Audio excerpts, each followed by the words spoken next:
The Galactic Confederation had never encountered a species quite like humanity. When the Zephyrian fleet descended upon Earth's orbit, their crystalline ships gleaming with technological superiority, they expected another routine subjugation. Commander Vexthul adjusted his bio-neural interface, watching the primitive blue world rotate below through sensors that could detect subatomic particles across light years. "Scan complete, Commander," his lieutenant reported, tentacles dancing across holographic displays. "The indigenous species has barely achieved nuclear fission. Their most advanced vessels struggle to escape their own gravity well." Vexthul's mandibles clicked in satisfaction. Primitive indeed. "Deploy the demonstration fleet. Show them our plasma cannons and quantum disruptors. They'll surrender within cycles." The Confederation had perfected this process across 3,000 worlds. Superior technology, overwhelming firepower, and the inevitable capitulation of lesser species who recognized their place in the cosmic hierarchy. The Zephyrians had brought weapons that bent the very fabric of spacetime, cannons that fired concentrated dark matter, and shields that existed in 11 dimensions simultaneously.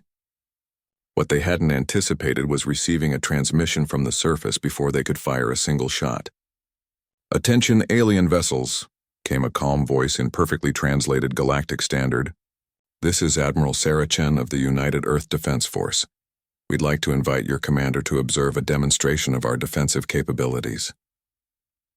Vexthul's 4 eyes widened. The creatures had somehow cracked their translation protocols instantaneously, something that took most species decades to achieve. "How are they—" "Sir," his sensor officer interrupted. "I'm detecting massive energy signatures emerging from their moon's dark side." On the main display, what appeared to be a small metallic sphere, no larger than a Confederation shuttle, drifted into view. It looked almost comically primitive. Rough welded seams, exposed components, and what appeared to be chemical thrusters. "That's their demonstration?" Vexthul laughed, a sound like grinding crystals. "A single missile?" Admiral Chen's voice crackled through their communications again. "This is a prototype kinetic impactor. We call it Project Newton. It's quite simple, really, just mass and velocity. Newton's laws, you know.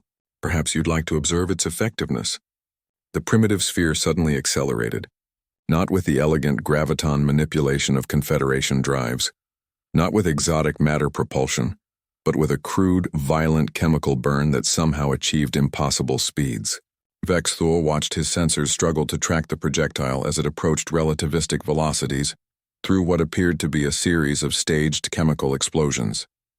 "Impossible," breathed his science officer. "They're using controlled fusion detonations to accelerate mass. The inefficiency is staggering, but the kinetic energy—" The sphere struck an abandoned asteroid in the belt between the 4th and 5th planets. The explosion that followed wasn't exotic energy or quantum manipulation. It was pure, devastating kinetic force.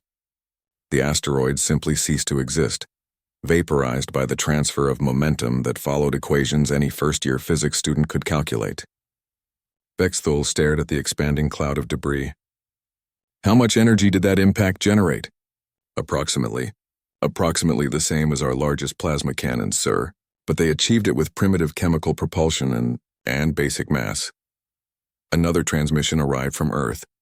"We have 600 similar projectiles in various orbital positions. Would you like to see our planetary defense grid? It's based on a lovely principle called mutually assured destruction. Quite elegant in its simplicity." The fleet's sensors suddenly detected what they had missed before. Thousands of metallic objects in Earth's orbital space, each one containing what appeared to be multiple warheads. Not exotic warheads using antimatter or dimensional folding, but simple fusion bombs arranged in patterns that would ensure maximum dispersal.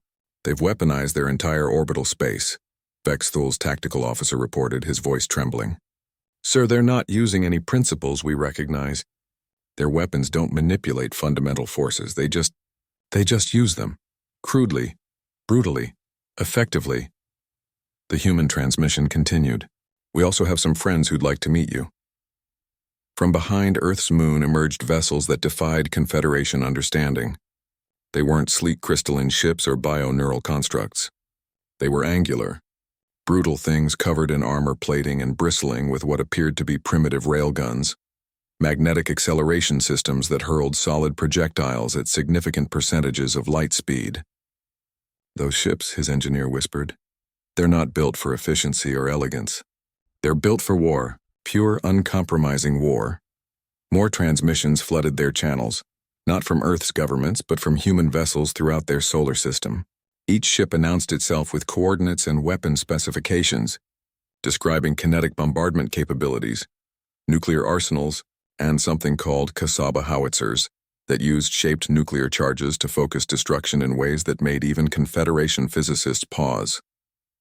"Commander," his communications officer said, "they're sending us technical specifications, voluntarily. They want us to understand exactly how their weapons work." Vexthul read the data streams with growing horror. Humans hadn't developed exotic technologies or bent the laws of physics to their will. Instead, they had taken basic principles, momentum, energy conservation, nuclear fusion, and weaponized them with a creativity that bordered on insanity. They had calculated exactly how much force was needed to crack a planet, and then built systems to deliver twice that amount. "Sir," his science officer said quietly, "their weapons are impossible to defend against with our technology. Our shields work by deflecting exotic energy and manipulating quantum fields. But kinetic impactors, nuclear explosions, there's no elegant defense against crude physics applied with sufficient force." Admiral Chen's voice returned one final time. "We've studied your previous conquests, Commander Vexthul. Your weapons are remarkable achievements of science and engineering. But you've forgotten something important. Sometimes the most effective solution is also the simplest one. Would you like to discuss terms for peaceful contact, or would you prefer additional demonstrations?" Vexthul looked at his tactical displays, showing human weapons that violated every principle of civilized warfare by being too simple, too direct, and too absolutely devastating to counter with sophisticated technology. These creatures had looked at the universe's fundamental forces and asked not, "How can we transcend them?" but "How can we use them to completely destroy our enemies?" "Open a channel," he ordered, his voice heavy with a new respect for the primitive species below. "Admiral Chen, the Galactic Confederation would be honored to discuss peaceful diplomatic relations." In the depths of space, humanity had proven once again that sometimes the best response to elegant complexity was overwhelming simplicity, applied with mathematical precision and an absolutely terrifying understanding of basic physics.